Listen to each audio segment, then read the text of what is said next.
तर सर्वांना जय भीम.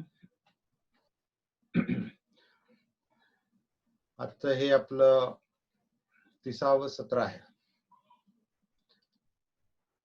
आणि आपल्या सती साधना वर्कशॉपचा आता म्हणजे आता आपण अंतिम चरणावर आहोत, अंतिम पायरीवर आहोत.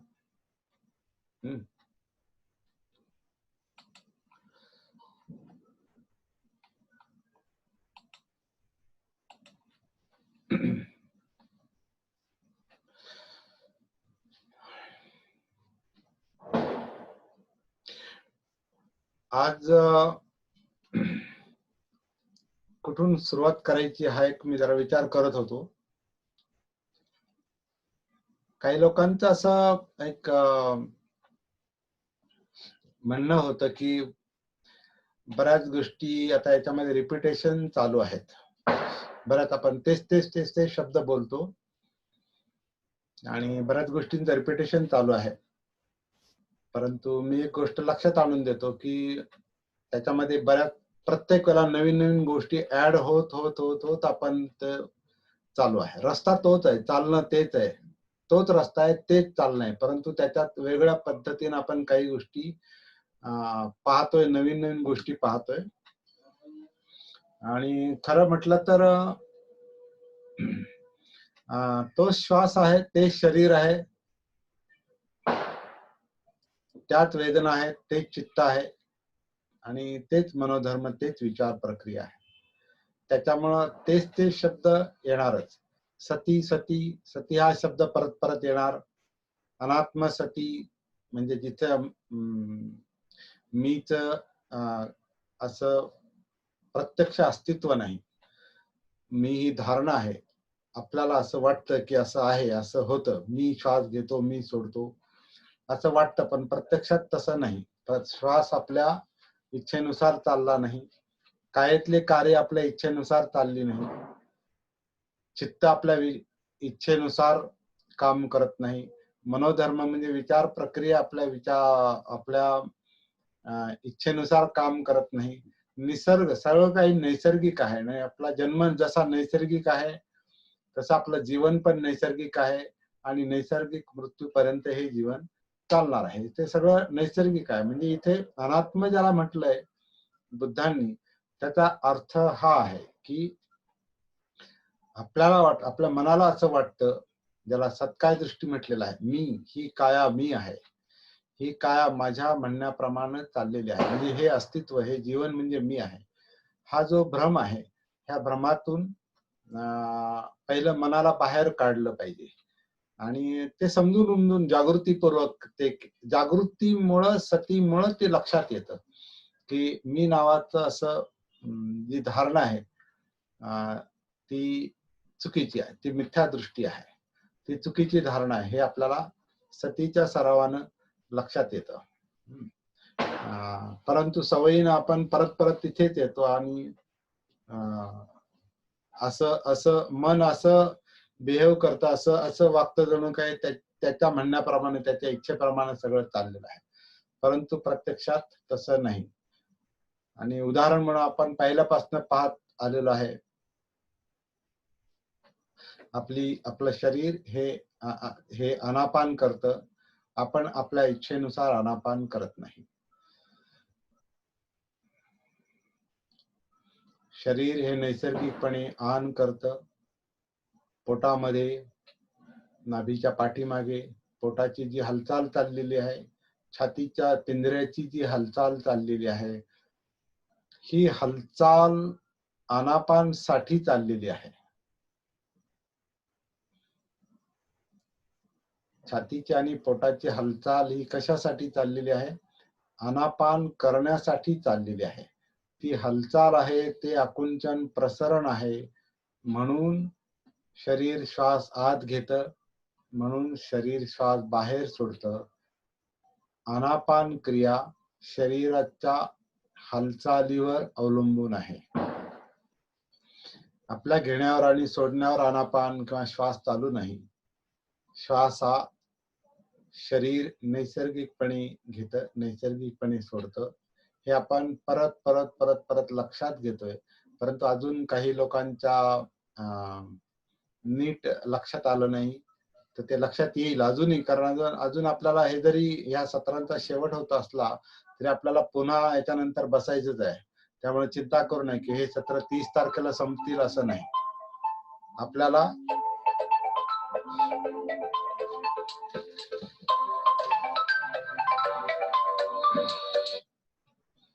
आपल्याला 30 तारखेनंतर देखील आपल्याला आपली सत्र वेगळ्या पद्धतीने चालू ठेवायची आहे. त्यामुळे जरी ह्या सत्रांमध्ये आपल्याला हे लक्षात आलं नाही की नेमकी साधना कशी करायची, प्रॅक्टिस कशी करायची, तरी आपण व्यक्तिगत बोलण्यातून किंवा छोट्या छोट्या ग्रुपमधून किंवा पुन्हा काही सत्र सुरू करून आपण हे काम आपलं चालू राहणार आहे. 30 तारखेला ही सत्र संपतात असं समजू नये. हे फक्त हा अभ्यास संपेल. सती साधना, आनापान सती सूत्राच्या आधारे आपला जो अभ्यास चाललाय तेवढा अभ्यास फक्त संपेल, परंतु प्रॅक्टिस आपली संपणार नाही. त्यामुळे समजा जरी याच्यात लक्षात आलं नाही तरी चिंता करू नये. आपल्याला जोपर्यंत समजणार नाही, जोपर्यंत आपली काय म्हणतात प्रॅक्टिस रुळावर येत नाही, जोपर्यंत आपण आपल्यात उतरत नाही, श्वासातून कायेमध्ये काया ही कायेमध्ये वेदना आहेत म्हणजे जिवंत आहेत, म्हणजे त्याच्यामध्ये सुख दुःख आहेत. सुख दुःखाचं कारण आपलं चित्त आहे आणि त्याचं जे काही विश्लेषण चाललंय ते मनोधर्मांमध्ये आहे, विचार प्रक्रियेमध्ये आहे. हे जोपर्यंत आपल्याला समजत नाही, अनुभव येत नाही, तोपर्यंत हे काम आपलं चालू राहणार आहे. त्यामुळे चिंता करू नये.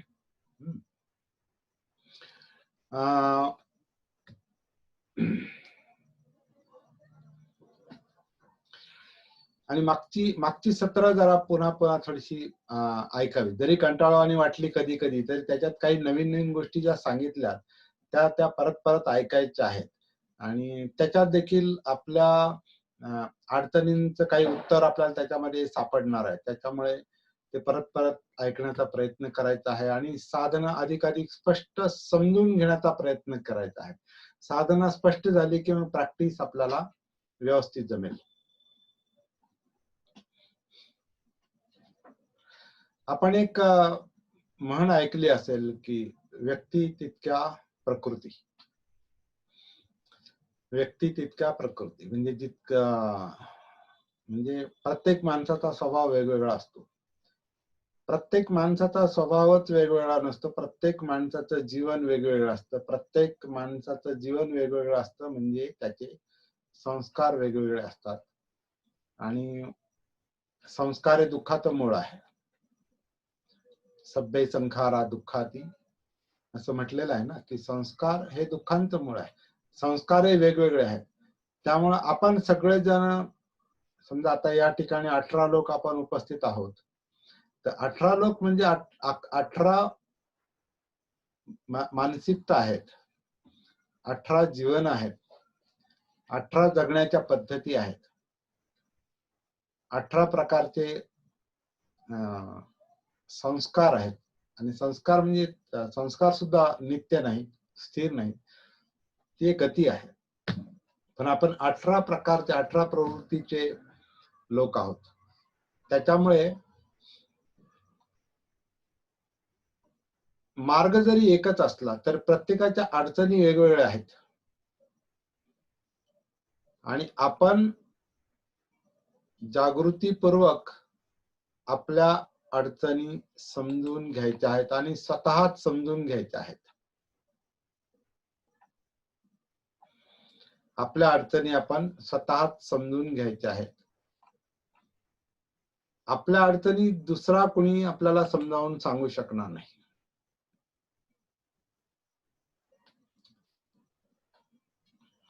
म्हणजे काहींना जे असं वाटतं ना की अजून लक्षात आलं नाही, अजून सापडलं नाही, तर याला म्हणजे स्पष्टपणे सांगणं पण कठीण आहे.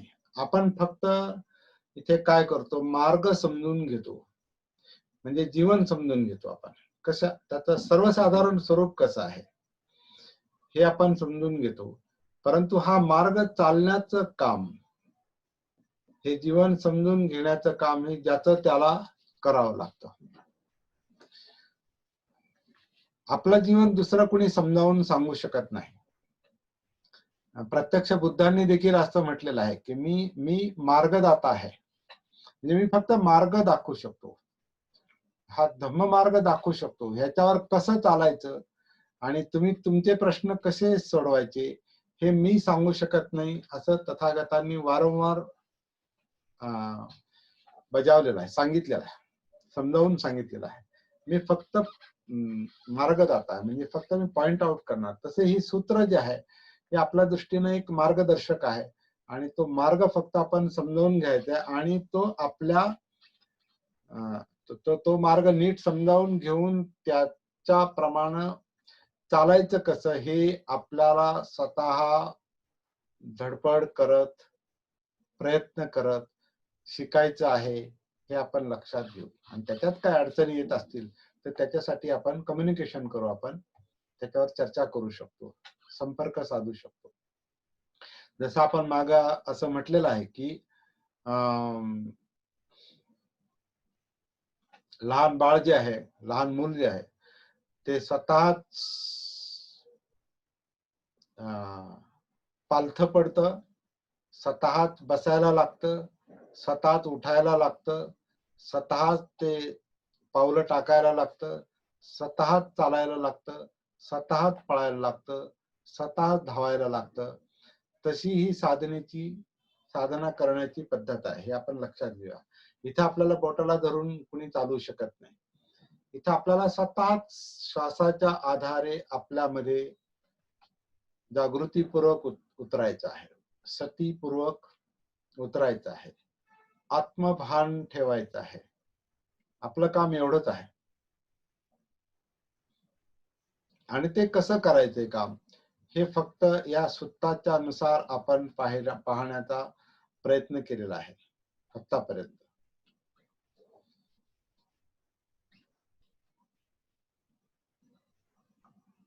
अजून एक बाब मला आज लक्षात आणून द्यायची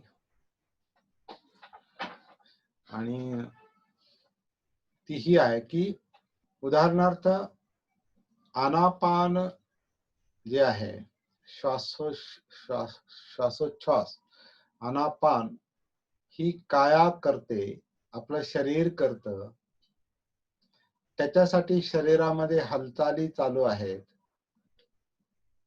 पोट आणि छाती. ही जी हालचाल आहे, ही जी मुवमेंट आहे, हा सतीचा विषय आहे. ही गोष्ट मला वाटतं मी पहिल्यांदाच पॉइंट आउट करतोय आपल्याला, कारण काही प्रश्न विचारल्यामुळे मला हा मुद्दा लक्षात आला की अशाही प्रकारे ते पाहिलं पाहिजे.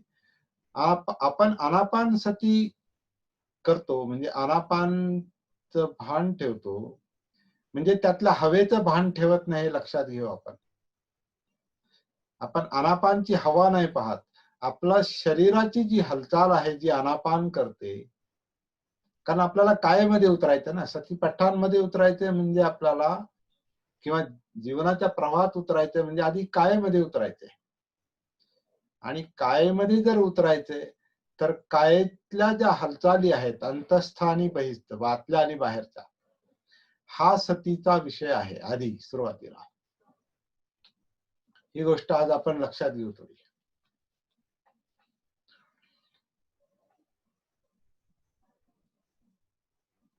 पोटामध्ये जी हालचाल चाललेली आहे श्वासपटलाची, अपडाऊन, खालीवर, आकुंचन प्रसरण जे चाललेलं आहे, आणि छातीच्या पिंजऱ्याचं, हा संपूर्ण जो भाग आहे तो जो आकुंचन प्रसरण पावतो आणि त्याच्यात ज्या हालचाली चाललेल्या आहेत, त्या हालचाली म्हणजे ते आनापान आहे. ती आनापानची ती शारीरिक हालचाल हा सतीचा विषय आहे, जागृतीचा विषय आहे, हे आपण लक्षात घेऊया. काही लोक आनापानच्या हवेला, म्हणजे कायेला जो हवेचा स्पर्श होतो त्याला ते विषय बनवतात आणि त्याच्यावर ध्यान करतात. इथं सती म्हणजे ध्यान नाही, सती म्हणजे ज्या हालचाली आहेत, ज्या मुवमेंट्स आहेत, ही जी गती आहे, कारण आपलं जीवन ही गतीच आहे. आपण मागे पाहिलं, जीवन ही गतीच आहे. म्हणजे काया गती आहे, वेदना गती आहे, चित्त गती आहे आणि मनोधर्म गती आहे. सर्व काही गतिशील आहे, मुवमेंट्स आहेत, हालचाली आहेत. तशी ही काया देखील, कायेमध्ये अनेक हालचाली आहेत. आपण पाहिलं की 11 प्रकारच्या सिस्टम काम करतायत शरीरामध्ये. त्या 11 सिस्टमचा अभ्यास आपल्याला इथे करायचा नाही. पण त्या 11 सिस्टमच्या हालचाली याच्यामध्ये चालल्यात. म्हणजे श्वासोच्छवासाची हालचाल चालली, हृदयाची हालचाल चालली, पचनक्रियांची हालचाल चालली, मज्जासंस्थेची हालचाल चाललेली आहे. वेगवेगळ्या ग्रंथी याच्यामध्ये काम करतायत. अशा उत्सर्जन प्रक्रिया आहे. अशा जवळपास 11 प्रकारच्या सिस्टम याच्यामध्ये काम करतात. त्यातली एक सिस्टम ही आनापान आहे. श्वास घेणं म्हणजे शरीराचा श्वास घेणं आणि शरीराचा श्वास सोडणं. आणि ही हालचाल हा सतीचा विषय आहे, हे आपण लक्षात घ्यायचं आहे. हे पाहिल्यानंतर आपल्याला आपल्या साधनेमध्ये काय फरक पडतो हे पहा. नव्यानं तुम्ही पाहण्याचा प्रयत्न करा की ह्या मुवमेंट, आनापान म्हणजे मुवमेंट आहे. ही गतीमध्ये उतरायचंय. माझं जे पुस्तक आहे जीवनाच्या 3 गाथा, याच्यामध्ये मी ह्या गतीच्या भाषेत बोललेलो आहे. पण तो मुद्दा आपल्या या सत्रांमध्ये आला नाही, कारण आपण आनापान सती सुत्ताचा अभ्यास करतोय. पण माझं जे दुसरं जे पुस्तक आहे जीवनाच्या 3 गाथा, जे दुःख, अनित्य, अनात्म या गाथांवर आधारलेलं आहे. तर त्याच्यामध्ये मी गतीच्या भाषेत मी चर्चा केलेली आहे की सगळं अस्तित्व हे गती आहे, जीवन ही गती आहे. त्यातली प्रकरणं अशी आहेत की ज्यांनी पुस्तक वाचलं नसेल त्यांच्यासाठी मी हे सांगतो की त्यातली जी प्रकरणं आहेत ती अशी आहेत. त्याचे 3 भाग केलेले आहेत त्या पुस्तकाचे. पहिल्या भागामध्ये सम्यक साधना म्हणजे साधना कशी करायची, म्हणजे साधना जे जुनं पुस्तक आहे याच्या आधीच ते याच्यामध्ये टाकलेलं आहे. त्याच्यामध्ये पहिलं प्रकरण आहे जीवनाचा उद्देश, म्हणजे जीवन कशासाठी, आनंद उपभोगण्यासाठी आहे का दुःखमुक्तीसाठी आहे. तर आपलं जीवन आनंदासाठी नसतं, आपलं जीवन दुःखमुक्तीसाठी असतं, निब्बाणासाठी असतं. कारण आनंद ही अवलंबून असणारी गोष्ट आहे, कुठल्या तरी गोष्टीवर अवलंबून असणारी गोष्ट आहे. आणि बहुधा आनंद म्हणजे आपल्या इंद्रिय सुखातला आनंद आहे. आणि तो आनंद आपल्याला कधी परमनंट कायमचा आनंद देत नाही, हे आपण वारंवार पाहिलेलं आहे. आणि बुद्धांनी हे नेहमी सांगत आलेले आहे अनेक सुत्तांमध्ये. तर आपल्याला आनंद नाही, तर आपल्याला दुःखमुक्ती, दुःख ही जी समस्या आहे, ज्याला आपण यातना म्हणतो, याला आपण डिप्रेशन म्हणतो, खचून जाणं म्हणतो, याला आपण भीती म्हणतो, याला आपण चिंता म्हणतो, याला आपण अस्थिरता म्हणतो. प्रत्येकाच्या जीवनामध्ये वेगळ्या प्रकारच्या ज्या समस्या आहेत, त्या समस्या म्हणजे दुःख आहे. किंवा पारंपरिक अर्थानं आपण म्हटलंय की जन्म, जरा, व्याधी, मरण, प्रियांचा वियोग, अप्रियांचा संयोग, मनाप्रमाणे न होणं हे दुःख आहे. हे जसं धम्मचक्र प्रवर्तन सुत्तामध्ये हे सांगितलं. तर आपल्याला त्यानुसार आपल्याला जीवनातला दुःखाचा प्रश्न सोडवायचा, म्हणजे दुःखमुक्ती हा आपल्या जीवनाचा उद्देश आहे. हे ते पहिलं प्रकरण आहे. दुःख कुठं आहे तर मनामध्ये आहे, म्हणून मनाचा शोध घ्यायचा आहे, हे दुसरं प्रकरण आहे. तिसऱ्या भागामध्ये मी तिसऱ्या प्रकरणात असं म्हटलेलं आहे की मन हे गतिशील आहे, मन ही एक गती आहे. ते मन शरीरामध्ये आहे, त्यामुळे शरीर पण गतिशील आहे, कारण मनाप्रमाणे शरीर चालतं. चित्ताचा विषय याच्यामध्ये आपण घेतलेला नाही, परंतु चित्ताच्या याच्यावर आपण आनापानसती सुत्तामध्ये बराच प्रकाश टाकलेला आहे. तर मन गती आहे, शरीर गती आहे, शरीरातला श्वास गती आहे.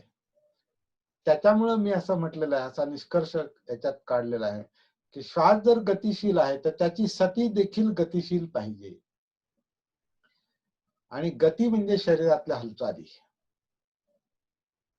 तर ही गोष्ट आपण आता नव्याने लक्षात घेऊ की आनापान सती म्हणजे आनापानची शरीरातल्या हालचालीची सती, जागृती. आणि मग पुढे आपण श्वासामध्ये उतरतो आणि मग पुढची प्रकरण आहे, तर त्याच्यात आपण आता शिरणार नाही. तर आज आपण काय करायचं आहे, हे लक्षात घ्यायचं की शरीरातल्या ज्या श्वासाच्या म्हणजे शरीर जे श्वासासाठी हालचाल करतं तो अनापानचा विषय घ्यायचा आहे. आणि ती श्वासाची हालचाल पाहता पाहता आपण कायेमध्ये उतरणार आहोत, उतरतो आपोआप नैसर्गिकपणे. नैसर्गिक हालचालींमध्ये नैसर्गिक सतीने उतरायचं आहे, जागृतीपूर्वक उतरायचं आहे. आणि नैसर्गिक हालचालींच्या आधारे शरीरामध्ये उतरता उतरता आपण कायानुसतीमध्ये उतरतो, शरीराच्या जागृतीमध्ये उतरतो. कारण श्वासाची हालचाल पाहता पाहता आपण आतमध्ये उतरलो की आपल्याला इतर हालचाली पण हळूहळू जाणवायला सुरुवात होते. कारण सतीमुळे जे मन आणि शरीर आणि मन शांत होत जातं, तर बाकीच्या हालचाली पण आपल्याला जाणवायला सुरुवात होते. हृदयाची हालचाल असेल, पचनक्रिया असेल, इतर कोणत्याही हालचाली असतील किंवा रक्ताभिसरण असेल, हृदयाचं पंपिंग असेल, झडझड असेल, ज्याला आपण हृदयाचे ठोके म्हणतो, काही काही जाणू शकतं. आणि मग हळूहळू सगळं पाहता पाहता आपल्याला मनातले विचार देखील जाणू शकतात आणि भावना देखील, चित्त देखील. तर हे सगळं हळूहळू जाणवेल. पण सुरुवात आपण आनापानच्या हालचालींपासून करतो, जे शरीर करतंय. तर हा पहिला टप्पा आज मला सांगावासा वाटतो. जरा थोडस एक गोष्ट ऍड करून, कारण काही लोकांना अजून श्वास, नैसर्गिक श्वास मिळाला नाही, त्यामुळे ते म्हणतात की अजून उतरता येईना. तर त्याचं हे कारण असू शकतं की ते श्वासातल्या हवेकडे लक्ष देत असतील, म्हणून बाहेर लक्ष देत असतील. इथं शरीर जे हालचाल करतं पोटामध्ये, छातीमध्ये नैसर्गिकपणे, ते शांतपणे निहाळायचं आहे, जागृतीपूर्वक पाहायचं आहे, त्याचं भान ठेवायचं आहे. हा मुद्दा आपण नव्याने लक्षात घेऊया आणि त्याप्रमाणे आपण प्रॅक्टिस करायचा प्रयत्न करायचा आहे. हा मुद्दा विजय मेढेंनी उपस्थित केला म्हणून त्यांचे आभार मानतो. अनेक लोकांनी असे प्रश्न निर्माण केले, पण विजय मेढेंनी हा एक प्रश्न आज निर्माण केला काल. तर थँक्यू व्हेरी मच. प्रश्न फार मदत करतात चर्चेला, हे लक्षात घेऊया आपण. म्हणून मी पुन्हा पुन्हा लोकांना म्हणतोय, मित्रांना, की त्यांनी प्रश्न उपस्थित करावेत.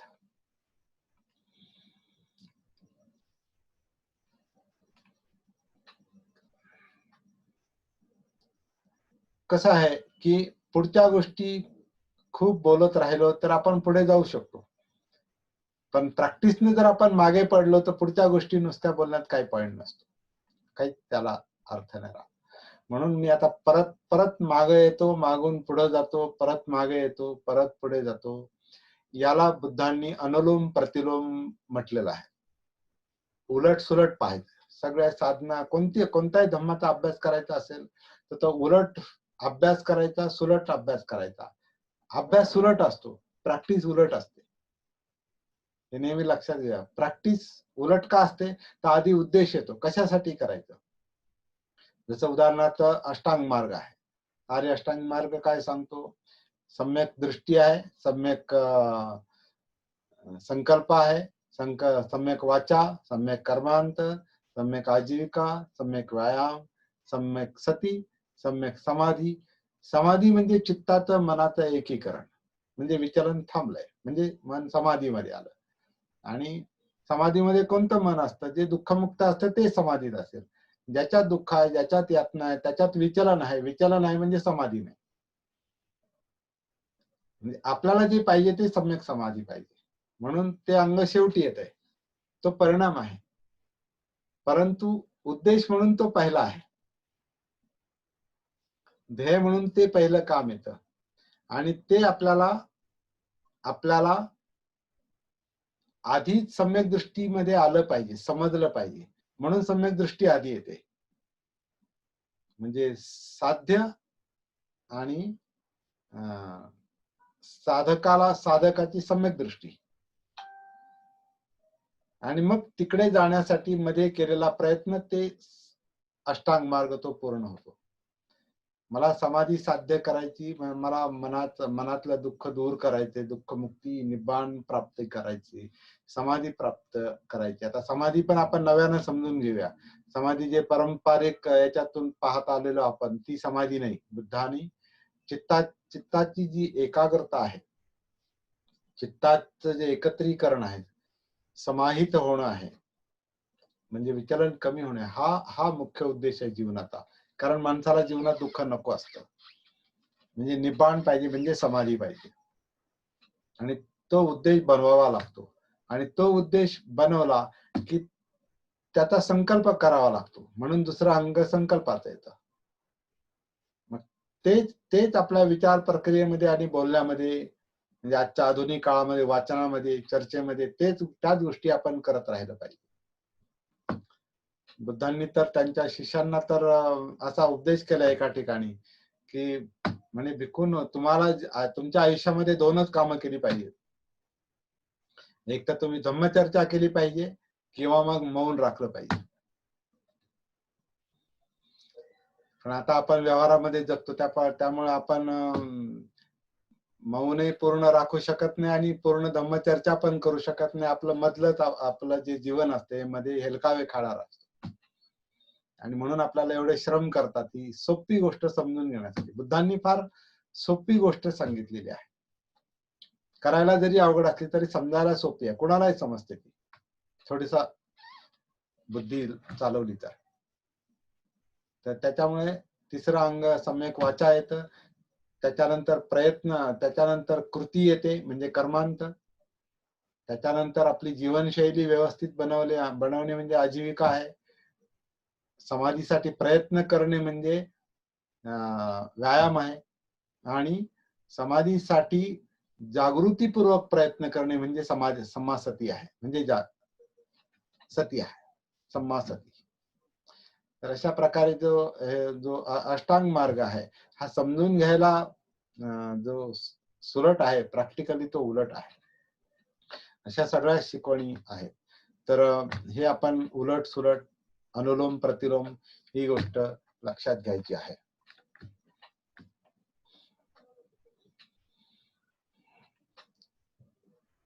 आज मला वाटतं 19-20 लोक आहेत. कोणाला मला वाटतं थोडासा वेळ देऊ अजून चर्चेला. कोणाला काही मुद्दा उपस्थित करायचा असेल किंवा प्रश्न विचारायचा असेल तर मी या ठिकाणी विनंती करतो की त्यांनी विचारावं.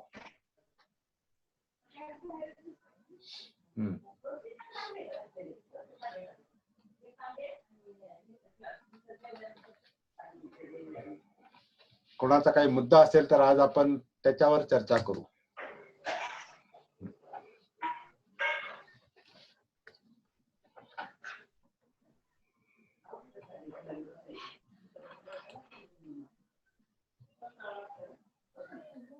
जय भीम सर, विश्वास शेंडे बोलतोय. हा बोला सर. थोडं धम्मानुस्मृतीवर जास्त थोडस कॉन्सन्ट्रेट केलं तर बरं होईल. धम्मानुसती हे जे चौथं चरण आहे, चौथा जो टप्पा आहे सतीपठ्ठांचा, हा पहिल्या 3 टप्प्यांचा परिणाम आहे, हे लक्षात घेऊ आपण. जोपर्यंत आपण आनापानच्या आधारे कायेमध्ये उतरत नाही, जोपर्यंत कायेतली काया दिसत नाही, म्हणजे कायेतल्या हालचाली, परत मुवमेंट, जोपर्यंत आपल्याला काही कायेतल्या हालचाली जाणवत नाहीत, हालचाली जाणवल्या म्हणजे त्याची सती आली, त्याचं भान आलं की काया स्थिर आणि शांत होते, म्हणजे समतेमध्ये जाते असं म्हटलेलं आहे, शांत होते. आणि काया शांत होते म्हणजे काय, तर कायातल्या वेदना शांत होतात. म्हणजे ज्या जाणीवांची जी धावपळ आहे ती धावपळ शांत होते, कारण चित्त शांत होतं. आणि मग धम्म आपल्याला स्पष्ट दिसतात. तर धम्मानुसती म्हणजे, धम्म म्हणजे 2 अर्थ आहेत. एक तर मनोधम्म आहे. मनोधम्म म्हणजे मनोविज्ञान, मानसिक प्रक्रिया, विचार प्रक्रिया कशी चाललेली आहे. ही आपल्याला पहिले 3 टप्पे पार पडल्याशिवाय आपल्याला लक्षात येत नाही. त्यामुळे तो परिणाम आहे आणि त्याची नुसती म्हणजे चिंता करून जमणार नाही. तर क्रमशः प्रॅक्टिस आपली पुढे गेली पाहिजे. धम्म हा असंही म्हटलेलं आहे की धम्म हा महासागराप्रमाणे आहे आणि उदाहरणमध्ये असं म्हटलेलं आहे की महासागरात जर उतरायचं असेल तर आपल्याला महासागर हा क्रमाक्रमानं खोल होतो. क्रमाक्रमानं आपल्याला तो उतरायचा असेल तर क्रमाक्रमानं आपल्याला खोलीकडे जावं लागतं.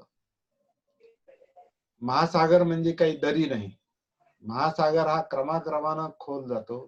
तर महासागरात उतरायचं असेल तर म्हटलेलं आहे की महासागर जसा क्रमाक्रमाने खोल जातो तसं धम्माचा अभ्यास आणि प्रॅक्टिस ही देखील आपल्याला क्रमाक्रमाने जमते.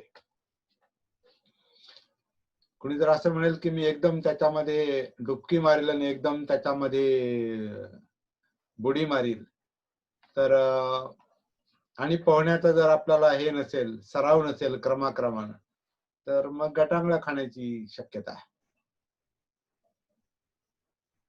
म्हणून धम्म हा काळजीपूर्वकच फॉलो केला पाहिजे असंही म्हटलेलं आहे. समजून घेतला पाहिजे आणि काळजीपूर्वक फॉलो केला, समजून घेतला, काळजीपूर्वक आपण पावलं टाकत पुढे चाललो तर आपल्या जीवनातला प्रश्न सुटतो. आणि केवळ मी असं करील म्हणजे इच्छेनुसार जर आपण प्रयत्न करायचा प्रयत्न केला, मी इच्छेनुसार जर आपण साधना करायचा प्रयत्न केला तर मग आपण पुढे अडतो, कुठेतरी अडकून पडतो. कारण आपण जसं आहे तसं पाहण्याऐवजी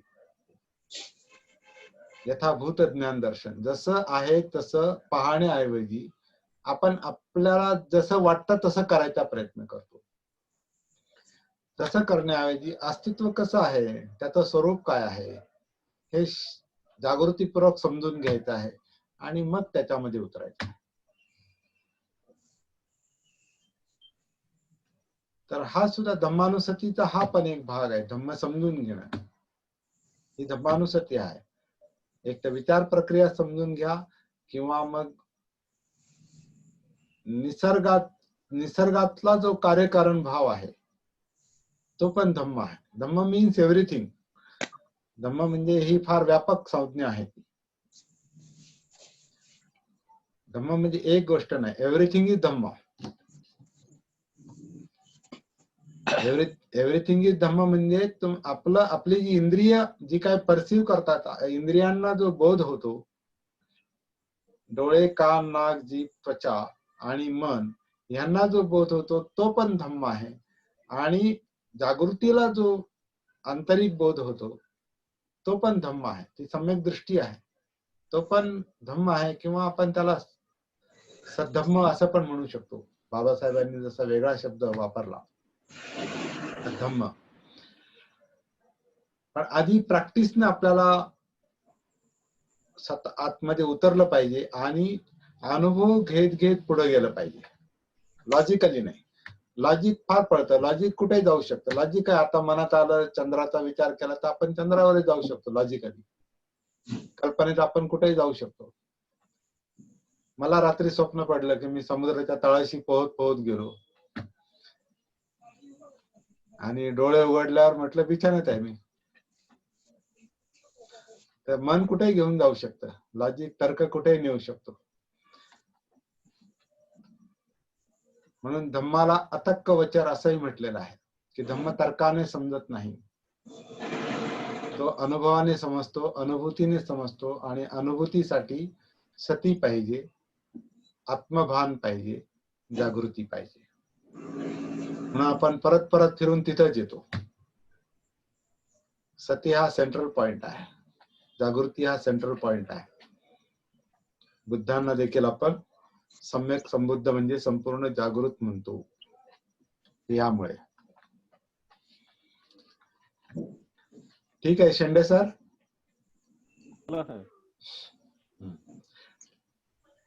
त्यातला माझा डाऊट थोडा स्लाइटली वेगळा होता. बरं बोला, तो बोला, अजून बोला डाऊट असेल तर. धम्म म्हणजे आता आपण धम्मच पाहतोय, धम्मानुसती चालू आहे आता. पण अजून काही वेगळं असेल मनात तर विचारा तुम्ही. माझ्या मनात होतं की आपल्याला कुठल्याही प्रश्नाचं उत्तर जेव्हा मिळतं त्याला आपण धम्मानुस्मृती म्हणता येईल का, की आपल्याला त्याचा अनुभूती झाली. हो आपण कुठलाही प्रश्न आपण कुठला रिलेशनशिप म्हणा किंवा कुठलंही कठीण किंवा कुठलंही दुःख हो किंवा कुठलीही कारण असो, त्याचं कारण आपल्याला मिळते, त्याचं उत्तर आपल्याला मिळते. याचा अर्थ आपल्याला धम्मानुस्मृतीचं म्हणजे तुम्ही जसं म्हटलं धम्मानुस्मृती हे म्हणजे अनुभवातनं रिझल्ट आहे ते. बरोबर. असं आपल्याला वाटायला लागलं की नाही आपल्याला प्रश्नाचे उत्तर सगळेच मिळतायत.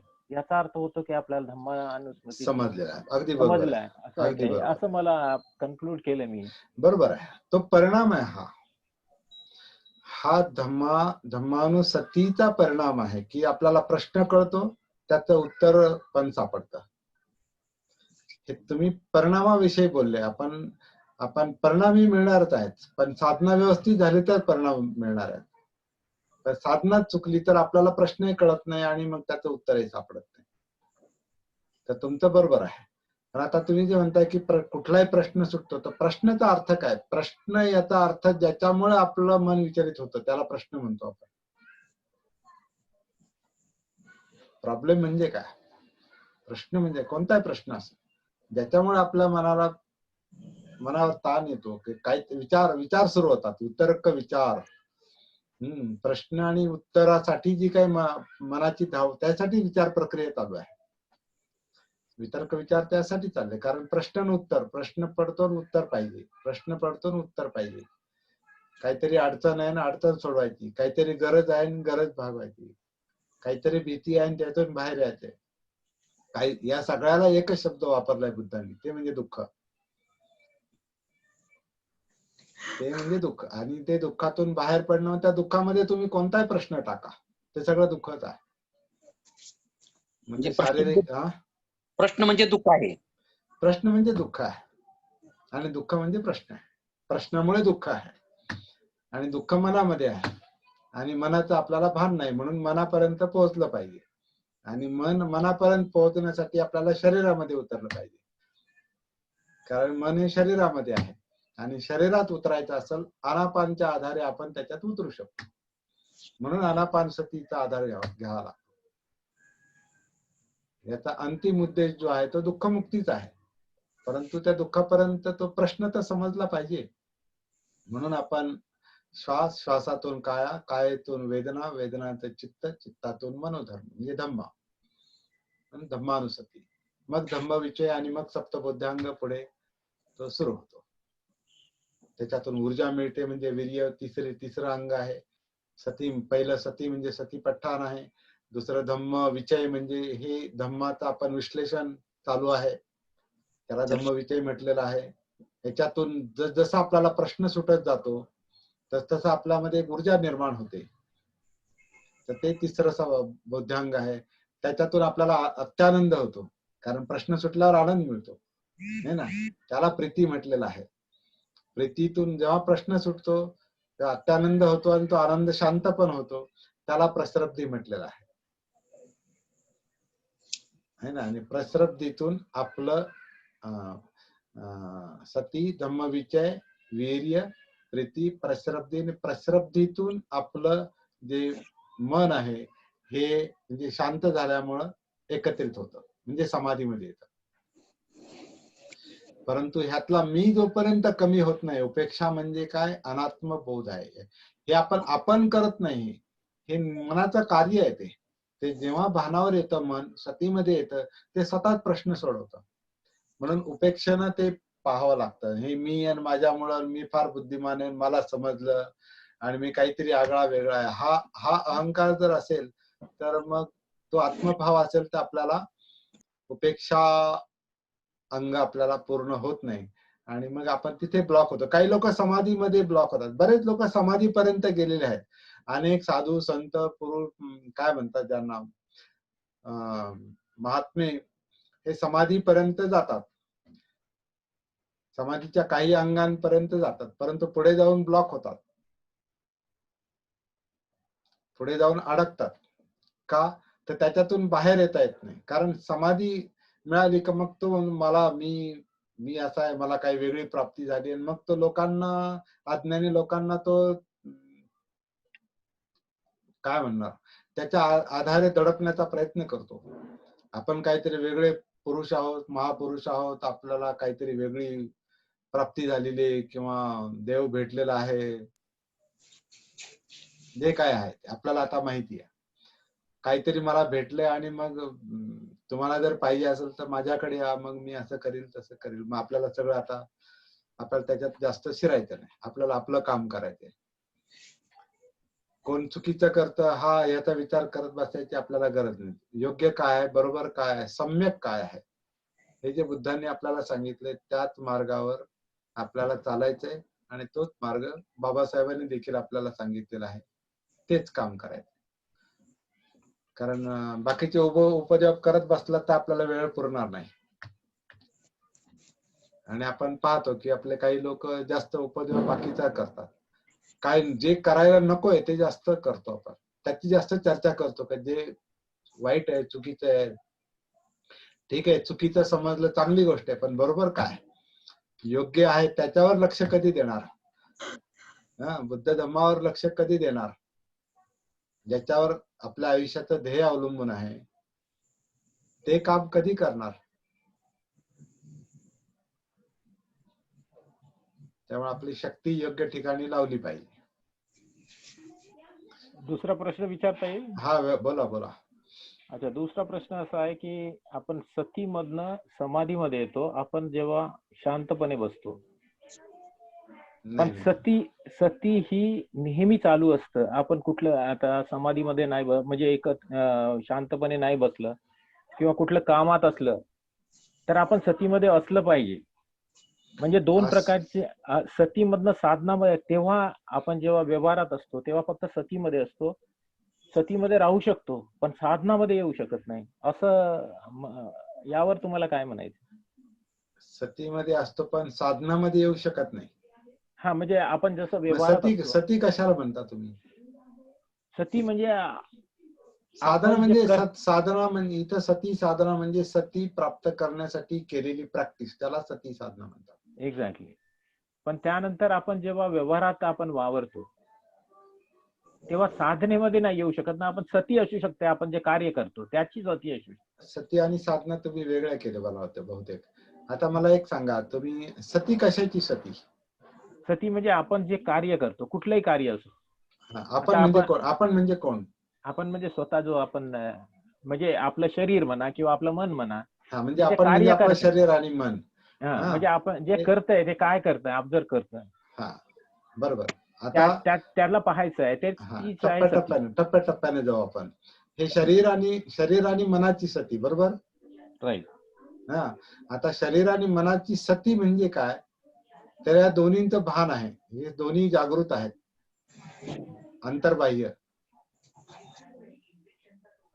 इनर अँड आउटर एक्स्ट्रा, म्हणजे सब्जेक्टिव्ह अँड ऑब्जेक्टिव्ह लाईफ जे आपलं व्यक्तिनिष्ठ आणि वस्तुनिष्ठ, आतलं आणि बाहेरचं. बाहेरचं म्हणजे डोळे, कान, नाक, जीभ, त्वचा आहे, ते इंद्रियांचं जग.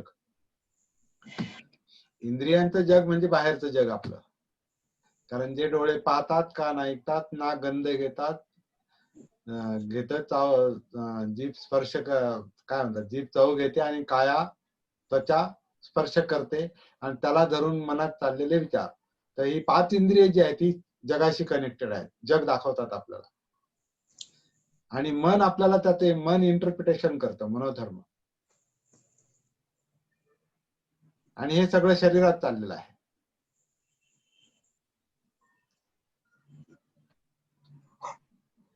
आता याची सती, याचं भान, याला सती म्हणतात. आणि हे प्राप्त हे दोन्हींचं भान येणार म्हणजे संपूर्ण अस्तित्वाचं एक्झिस्टेन्शियल अवेअरनेस असं म्हणू आपण, किंवा अवेअरनेस ऑफ एक्झिस्टन्स, अस्तित्वाचं भान, जगण्याचं भान, जीवनाचं भान, सायकोफिजिकल अवेअरनेस, सायकोसोमॅटिक अवेअरनेस,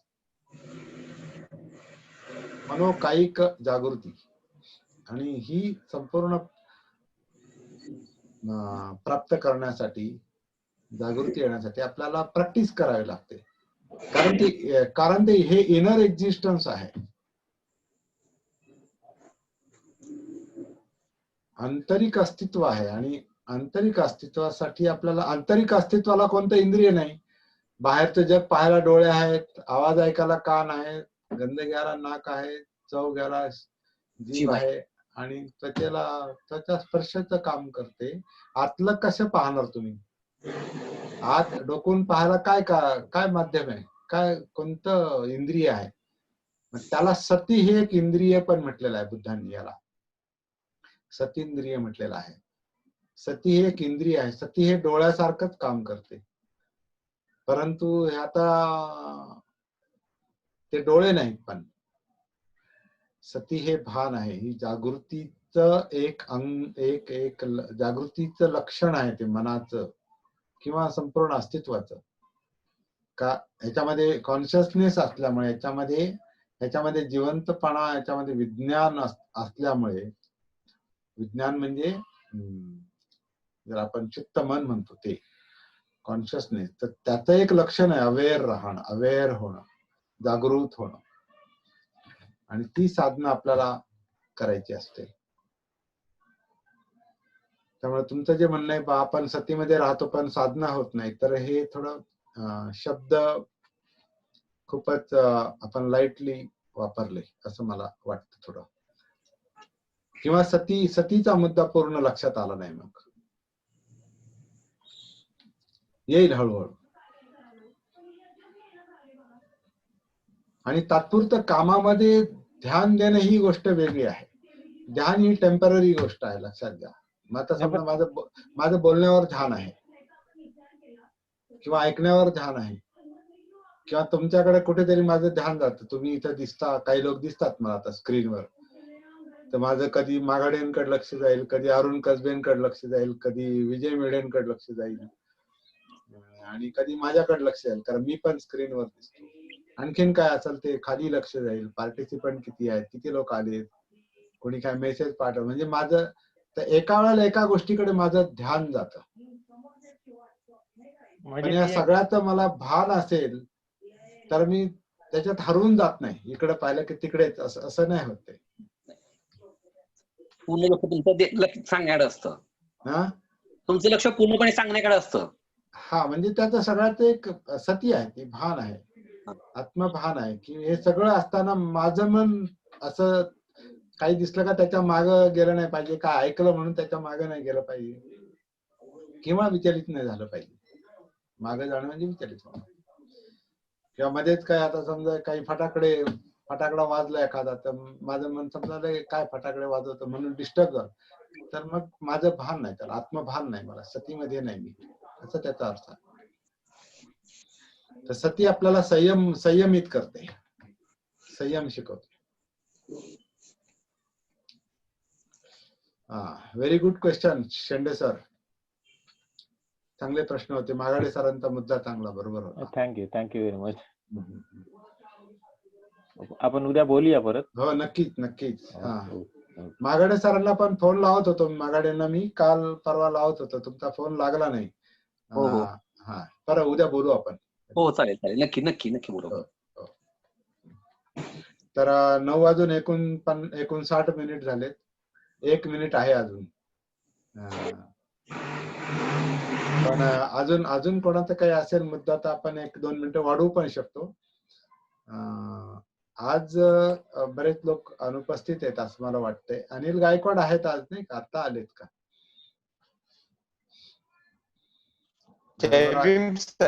हा, धर्मराज आहेत. थोडा बिझी होतो मी. अच्छा, हा, ओके. पाहुणे होते घरामध्ये आणि मला काही जोडता नाही आलं. ओके. दिनकर साठे आहेत,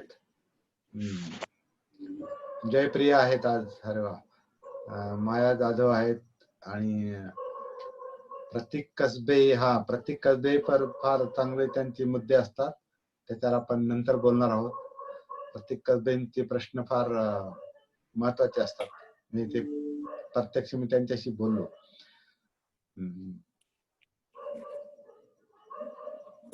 नाही, प्रतीक कसबे आणि प्रतीक निकाळजे 2 आहेत. समिज्ञा पाटील आहेत, सुनंदा साळवे, विश्वास शेंडे, विजय मेढे. सर्वांचा आभारी आहे आपण या ठिकाणी उपस्थित राहिलात. तर काय करायचं, थांबायचं का या ठिकाणी?